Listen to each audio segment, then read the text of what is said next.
नमस्कार, मी पुष्पा गांगर्डे. आई तुमच्या संवादाची सोबती या यूट्यूब चॅनलमध्ये तुमचं सहर्ष स्वागत करत आहे.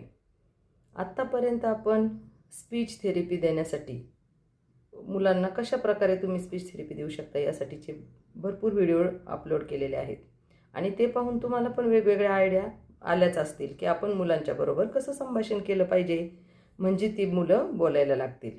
आता त्यातच आपल्या कदाचित काही आईंच्या डोक्यात पण आलं असेल की आपण आता दुपार शिकवली पाहिजे किंवा काहींच्या आली पण नसेल. त्यासाठी आपल्याला दुपार शिकवण्यासाठीचा हा व्हिडिओ बनवणार आहोत आपण. आता प्रत्येक गोष्ट बाळाला ही प्रत्येक शब्द, प्रत्येक गोष्ट, प्रत्येक सीन म्हणता येईल आपल्याला. त्याच्यावरती कशा प्रकारचं संभाषण करता येते हे शिकतोय आपण.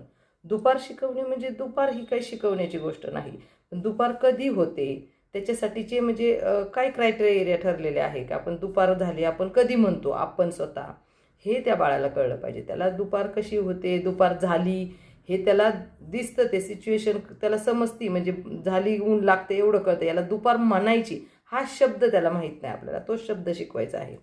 तर आता दुपार झाली आपण कधी कधी म्हणू शकतो, तर घड्याळामध्ये 12 वाजून गेलेत, 12 वाजलेत, दुपार झाली. त्यानंतर दुपारी आता उन्हाळा आहे, सकाळी पण कडक ऊन पडते, पण इतर 12 महिने पण दुपारी खूप जास्त कडक ऊन असतं. खूप जास्त ऊन झाले, दुपार झाली, कडक ऊन पडलेलं आहे. 12 नंतर 1, 2, 3 वाजले तरी पण आपण म्हणू शकतोय की दुपार झाली.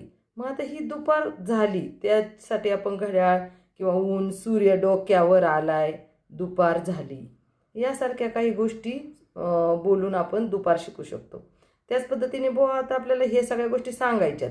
त्याचबरोबर आपल्याला दुपार हा शब्द जास्त वेळा कशा पद्धतीने वापरता येईल की जेणेकरून त्या बाळाच्या तो जास्त वेळा ऐकण्यात येईल आणि तो त्याला लक्षात राहून त्याला दुपार कळेल.